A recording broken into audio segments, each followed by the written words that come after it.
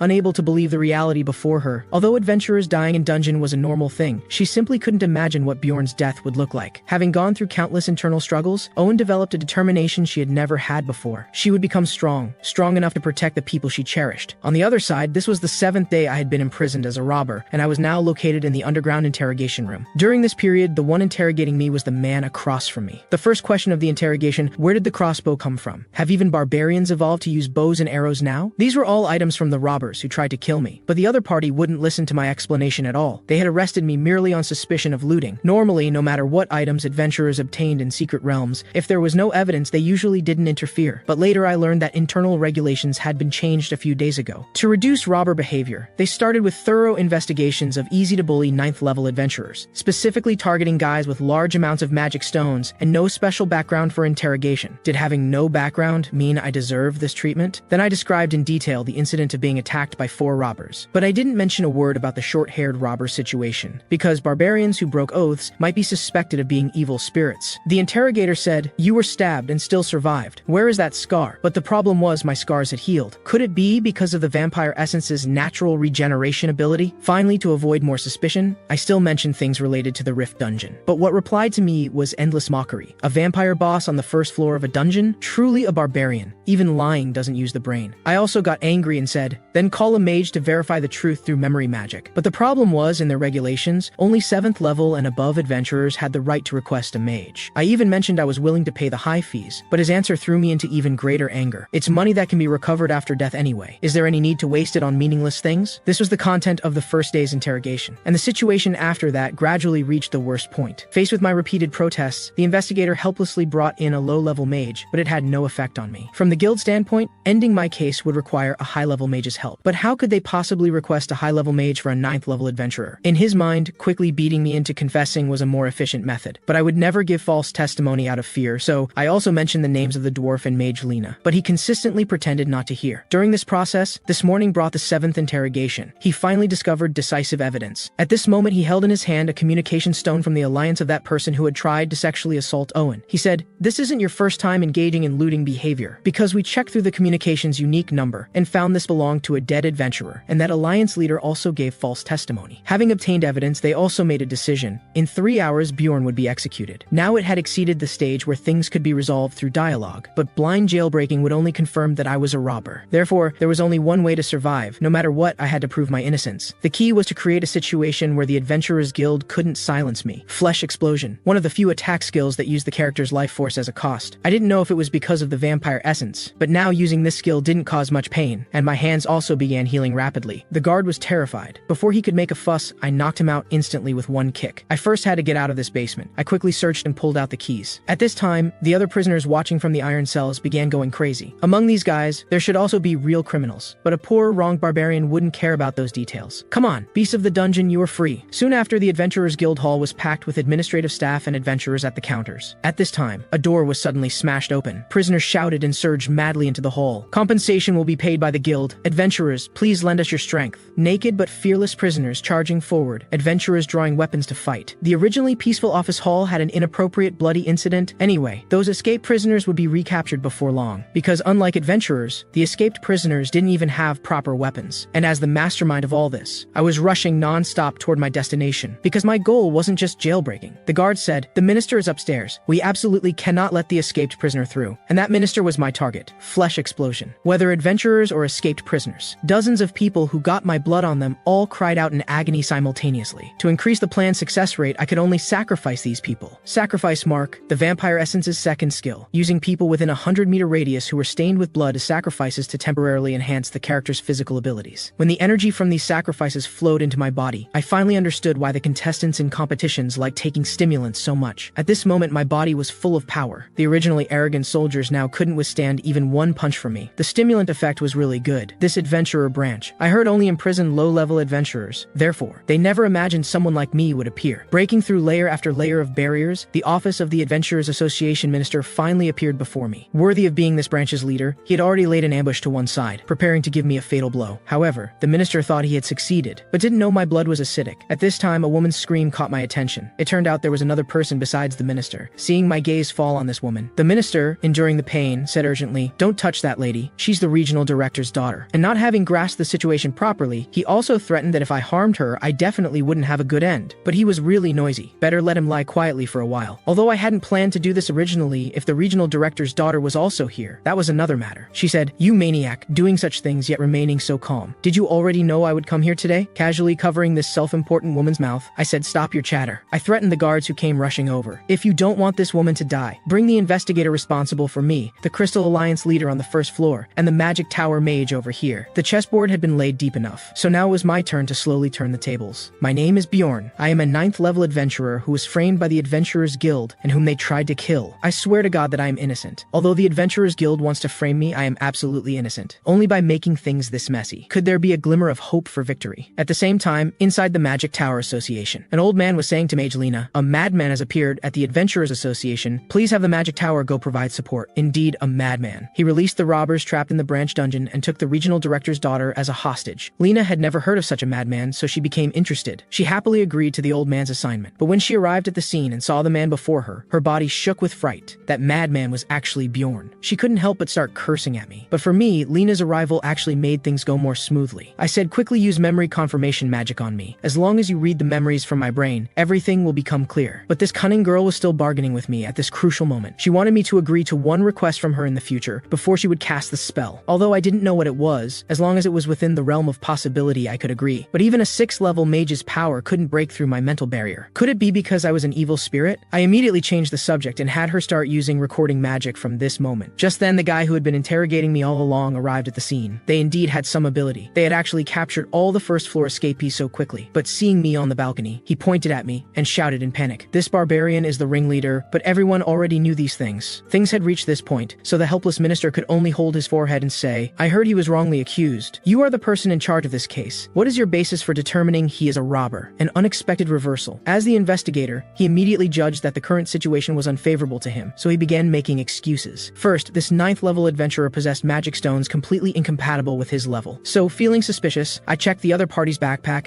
and found it packed with various equipment that had been plundered. And I discovered the communication stone was a relic of a deceased member of the Crystal Alliance, and their leader also provided valid testimony that Bjorn had killed innocent people and plundered their items. The minister questioned, "But even so, this is still unverified testimony." But having no way out, he pointed at me and said, "Because this barbarian has been lying all along, claiming his neck was stabbed, but there isn't even a trace." He actually said this was because he had eaten the essence of a mutant vampire. Minister, does this sound reasonable? A vampire on the first floor of a secret realm? What an unreasonable lie. He must know that memory magic won't work on him, so he's saying such ridiculous things. Therefore, I couldn't request a noble magic tower mage for such a person. After stating all these investigative grounds, his original unease unconsciously turned into confidence. But he hadn't been smug for long when the mage at the side gave him a blow. The mage said, "Mr. Bjorn indeed absorbed vampire essence in the first floor rift, and she actually guaranteed with the magic tower's reputation that she herself was at that scene. How was this possible? They must know each other, so they were using this method to cover for each other." But his muttering was heard clearly by Lena at the side. Lena said, "Are you saying I'm lying? Magic tower mages were close to being nobility in this world. Although they had many schools, they were all one collective, so mages strictly protected each other's interests. A mere basic employee actually dared to doubt a magic tower mage? Wasn't this just seeking death?" Seeing his subordinate about to be charged with a huge crime, the minister stepped forward to ease the atmosphere, but his bias was still clearly visible. He said, "Seeing a vampire on the first floor of a secret realm indeed doesn't make sense, and there are indeed no records of such things happening in history." But before he finished his explanation, Lena directly interrupted him and said, "As the leader of an adventurer branch, this isn't something you should be saying. Ever since dungeons were born, they have remained full of unknowns to this day. You haven't even verified it, yet you dare to definitively say it's impossible. This mage was indeed remarkable. She showed no mercy even toward the minister. And just then, a low male voice interrupted the scene. So you're that barbarian. You've done something quite laughable today. The Adventurers Association's operational system was quite simple. There were hundreds of branches in the city, each with a branch manager, and 13 regional directors managed them respectively, with only one general director above these people. Therefore, the 13 regional directors could also be seen as the second in command of the Adventurers Association. For someone like me, a 9th-level adventurer, it would be difficult to even catch a glimpse of such people from afar. But for people like them, things wouldn't always go as they wished either. And accompanying him was also an unwelcome guest, someone who could shock the fat-headed investigator. It was Crystal Alliance leader Hayseeing, who had his genitals cut off by Owen and also provided false testimony. So you're the one who gave false testimony? He wanted to make excuses, but Lena at the side gave him no opportunity and directly used memory reading, and declared, this person lied before. With the Magic Tower Mage's certification, his lies would be self-defeating. And seeing things had reached this point, the regional director could only sigh and rub his forehead, saying, you're called Bjorn, right? At this moment, I pardon you as innocent. I said that's as it should be, but this isn't enough. I also want to pursue the necessary responsibility of these guys. The regional director said, he gave false testimony causing serious chaos. We will thoroughly investigate and directly sentence him. I said, in that case, go investigate his Crystal Alliance thoroughly too. Seeing this, the investigator hastily said he was only acting according to regulations and hadn't intentionally harmed the other party. But before his defense was finished, the regional director said, are you trying to transfer your incompetence to the Adventurers Guild? From this moment, we will thoroughly re-examine all the judgments you have made. If there is any improper behavior, the punishment you receive won't just be dismissal. There will be more severe penalties. Watching these two guys being led away dejectedly by the guards, the cunning regional director directly shifted the topic to compensation for me. And his so-called compensation was actually just upgrading my adventurer level to 7th rank and replacing all my confiscated items with new ones. Did this guy take me for a fool? How could adventurer level upgrades be used as rewards? With the 5th level essence I absorbed, I could naturally become 7th level. And he defended by saying, because you're just a newcomer who's only been at this for 2 months. I said, in that case, find any 7th level adventurer and I'll show you just how strong this newcomer is. I don't care if you're a regional director or the second in command here. I'm an extremely domineering barbarian. And just as I was about to explode, Lena at the side directly said, that's because there's no precedent. In just 2 months, a newcomer obtained a mutant vampire's essence. Such a situation naturally couldn't exist in history. You did what you should have done and still want credit. This is indeed a bit laughable. A mage's words indeed carried different weight, a goal that a barbarian couldn't achieve through anger. The mage achieved with just a few words, leaving the Adventurers Association's second in command speechless. Since we held the advantageous position in negotiations, I should properly demand real compensation. My demand was simple, 5 million gold coins. Although it was a bit excessive, I was a barbarian. Why care about so many details? But unexpectedly, the district chief directly agreed to my request. Just when I was secretly rejoicing, Lena added that her service fee was 1 million gold coins. I didn't know if it was because Lena was present or because of the mage tower behind her, but the compensation negotiation ended smoothly. By the time everything was finished, it was already getting dark, and after a week of exhaustion, I was brought by Lena to the legendary mage tower. This was the personal research laboratory of Lena, a mage from the Artemian school. But I hadn't expected that the research lab used by this clean and tidy-looking mage would be so messy and chaotic. Just as I was marveling at this, she suddenly took out a bottle of strange liquid and handed it to me. I was even curious whether there was clean water inside, because not long ago this bottle might very well have contained some bizarre solution. Then I gave up the idea of drinking water and asked directly, why did you bring me here? She said, didn't you promise to help me with a favor? I thought carefully. In this world, establishing a friendship with a mage wasn't necessarily a bad thing. So I reminded her once again, as long as it's within my capabilities. I want to conduct exclusive research on the essence you absorbed. This will definitely help you too. Because this is an unprecedented situation, we might discover its special properties. When she said this, her eyes began to change slowly. It was the passionate gaze of a scholar. She had originally planned to research Golem's essence, but now an unprecedented mutated vampire essence had appeared. Seeing that I hadn't answered for a while, Lena immediately added that this suggestion wouldn't cause you any harm. No wonder she had demanded confidentiality about my situation when she wrote the agreement after collecting the money earlier. At the time, I thought she was personally preparing even these details for me, and I wanted to thank her properly. Turns out the real purpose was for this moment. Since she assured me there would be no harm, I had no reason to refuse this suggestion. Seeing that, I agreed readily. Her face showed a blush, and the research time would be once a week, about 3 hours each time. She wanted to set the duration for as long as half a year, but half a year was too long for me, so I directly said to change the duration to 3 months, and I wanted the research results shared with me. Seeing that her research time was about to be shortened, her previously blushing face immediately changed to a negotiating expression. She said, it was with my help that you were able to survive until now, and you even got 5 million gold coins for free. You should be more grateful to me. To establish a long-term friendly relationship, I needed to let her see what kind of person I was. I said, since Since you've already mentioned money, there's an account I need to settle with you. When initially establishing friendly relationships, those who only accommodate others in the early stages often aren't seen as kind, they only make others look down on them. I continued, you fed me Golem's essence without my consent. She naturally couldn't understand this situation, because in her eyes I had absorbed someone else's hard-to-obtain essence for free. But she forgot the most important point, that I hadn't agreed to absorb this essence. And at that time, it was she who abandoned the essence for me to absorb in order to improve her own survival chances. She wanted to argue, but she forgot that I was an unreasonable barbarian.